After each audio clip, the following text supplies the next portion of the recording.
As long as I've been a Houstonian, I was born in '92, by the way. I have seen this city win championships. I have seen this city have streaks in many sports. I have seen this city lose its fan base and gain it the following year. People might label Houston as a bandwagon city, the king of all bandwagons and all that. But I will say this, on the national stage, I'm talking about ESPN, ABC, all these national stages where sports are seen.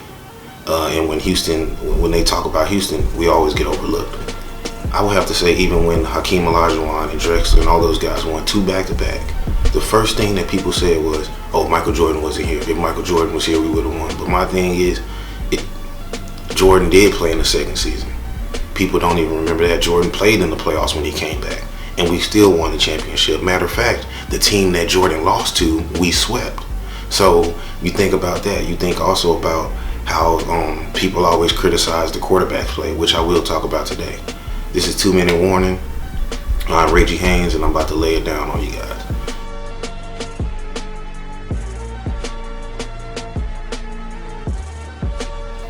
I think Ryan Mallett is definitely a great quarterback. I see the way he carries himself off the field. I see the way he responds to questions in the press conference. He reminds me a lot of Tom Brady.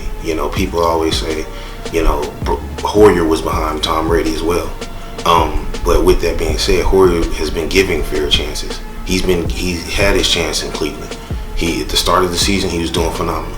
But somewhere down the road, he started throwing interceptions and not winning games for the Cleveland Browns. Ryan Mallett has never been given a fair chance. When he was given a fair chance, he was injured. And that's kind of, up in the air because you can't blame the coach, you can't blame him. Some injuries can't be prevented like the one he had last year. I think Ryan Mallett is definitely, if given a chance, he can be a split image of a Tom Brady. He has a strong arm, he has leadership, he has mobile ability to break out of the pocket if he's about to get sacked.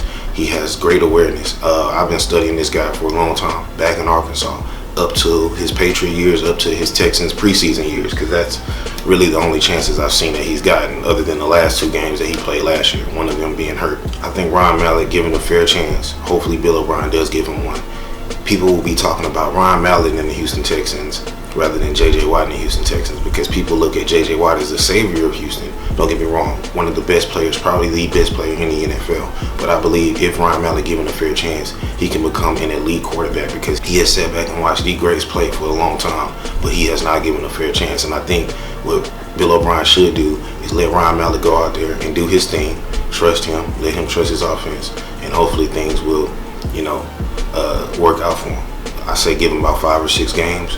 If he's not doing good in those 6 games, I'll even admit it on camera that I was wrong and move on to the next guy, put Brian Hoyer back in. But I think Ryan Mallett, given a fair chance, he will definitely turn things around for this Houston franchise.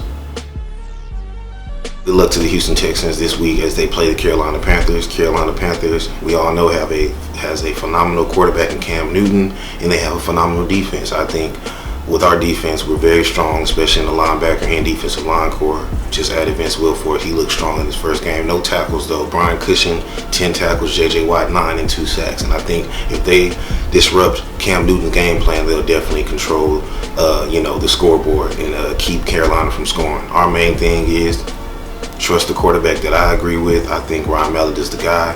Let him do his thing, and we'll definitely light up the scoreboard with our defense. Trusting in our defense, we'll definitely keep Carolina from getting on there as much as we do, which will definitely win us the ball game, I think.